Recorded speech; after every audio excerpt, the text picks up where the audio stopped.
നമ്മൾ പാസ്ത ഉപ്പുമാവ് ഉണ്ടാക്കുന്നത്. അതിന് വേണ്ടിയിട്ട് ആദ്യം കുറച്ച് വെള്ളം അടുപ്പേ വെച്ച് അത് തിളക്കട്ടെ. നമുക്ക് ഈ വെള്ളത്തിനകത്ത് കുറച്ച് ഉപ്പ്, പാസ്തയ്ക്ക് വേണ്ടിയ ഉപ്പൊന്ന് ഇടുക. എന്നിട്ട് പാസ്ത കുഴയാതിരിക്കാൻ സ്വല്പം എണ്ണയും കൂടെ ഒഴിക്കണം. ഇനി ഇത് വെട്ടി തിളയ്ക്കണം.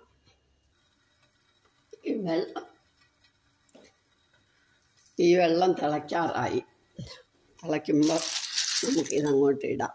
പാസ്ത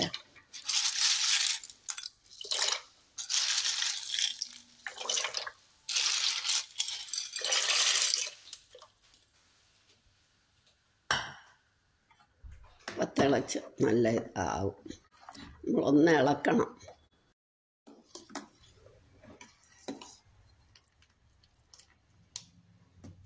കുഴയാതിരിക്കാനാണ് നമ്മൾ എണ്ണയും ഉപ്പും ഇടുന്നത്. പിന്നെ ഇതിന് അവന് ഉപ്പ് വേണമല്ലോ താനും.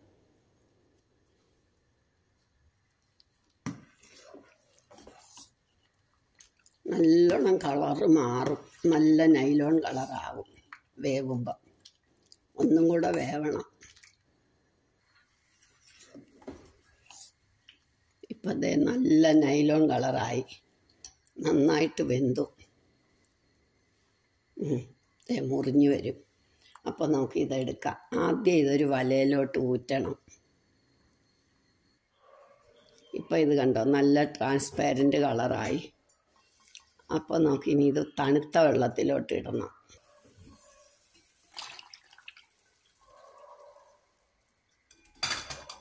കുഴയാതിരിക്കാനാണ് നമ്മൾ തണുത്ത വെള്ളത്തിൽ ഇട്ടൊന്ന് ഇളക്കി അതിൽ നിന്ന് ഊറ്റിയെടുക്കാം.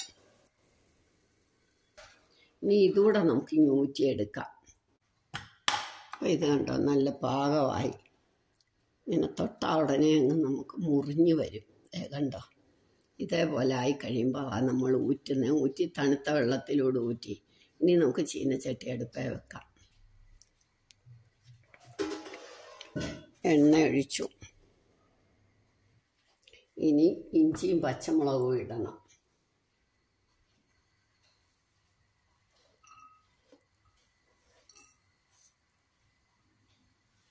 കറിവേപ്പിലയും ഇട്ടു.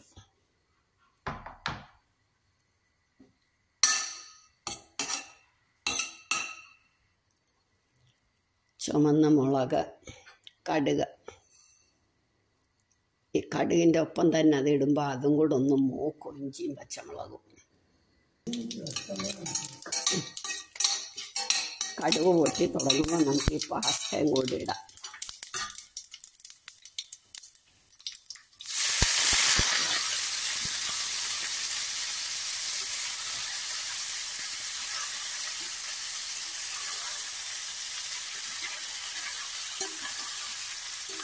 സിമ്മാക്കണം.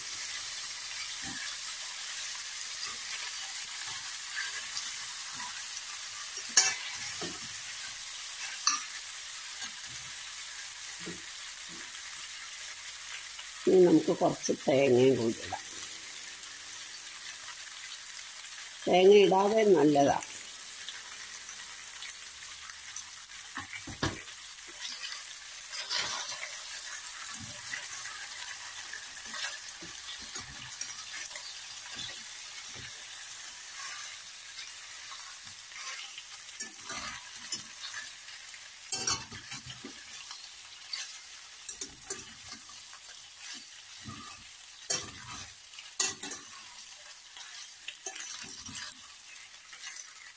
ഇനി ഇത് നമുക്ക് സെർവിങ് ഡിഷിലോട്ട് എടുക്കാം. ഇപ്പം നമ്മുടെ പാസ്ത ഉപ്പുമാവ് റെഡിയായി. എല്ലാവരും ഇതൊന്ന് ട്രൈ ചെയ്ത് നോക്കണം. സബ്സ്ക്രൈബ് ചെയ്തിട്ടില്ലാത്തവരെ സബ്സ്ക്രൈബ് ചെയ്യാൻ മറക്കരുത്. ലൈക്ക് ചെയ്യണം, ഷെയർ ചെയ്യണം.